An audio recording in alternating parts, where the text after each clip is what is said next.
At the midway point of the NBA season, it's usually not a surprise to see some struggling teams or people that had big expectations that have fallen short decide to make a change at head coach. But usually that's not the case when they have one of the best records in the NBA. And that's exactly what the Milwaukee Bucks just did. They parted ways with Adrian Griffin, their first-year head coach, after last year firing Mike Budenholzer, who'd been there for quite some time.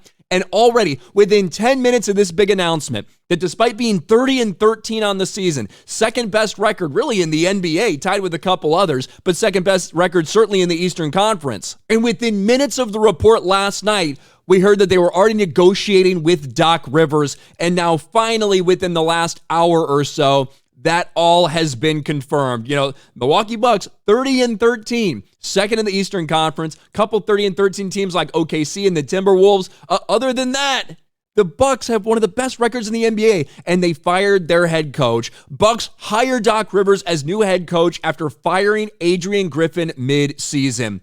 And I'll just be real, I like Giannis. I like the fact that Dame finally got to somewhere where he thinks he can compete. I think this is a massive mistake for them. I think Doc Rivers, we've seen Doc Rivers lose what? 5 or 6 straight Game 7s. Doc Rivers, who has basically a 500 record in the playoffs. Doc Rivers, who has given up more 3-1 leads than maybe any coach in history of the NBA.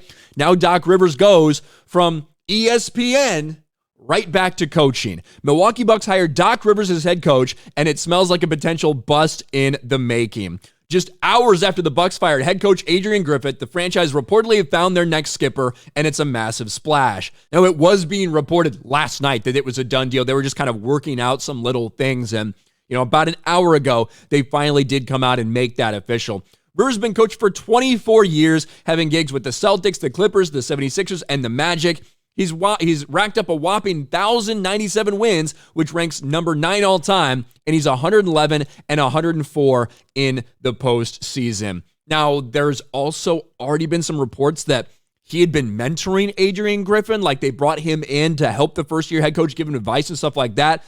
Man, if that ever happens, you know that your job's probably fucking on the line. If your team hires someone as a head coach and has them make sure you get, talking points from someone else who's more experienced.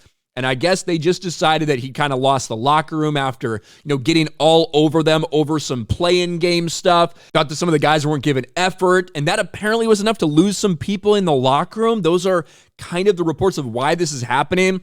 The team is 30-13. They brought in another superstar in Damian Lillard to play alongside Giannis Antetokounmpo.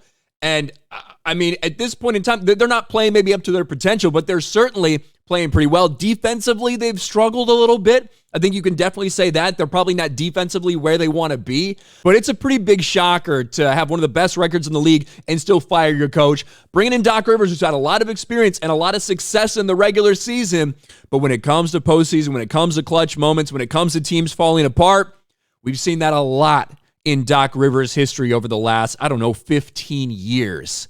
So I don't think this is the good thing that the Bucks maybe expected to be. And I think a lot of people are going to be very skeptical to see what happens. Certainly a lot of experience for Doc, but also a lot of massive failures over the past decade plus. What do you guys think about this? Let me know in the comments section below. Smash a like button, subscribe to the channel, ring the bell for notifications, share this video out there, and I'll talk to you later.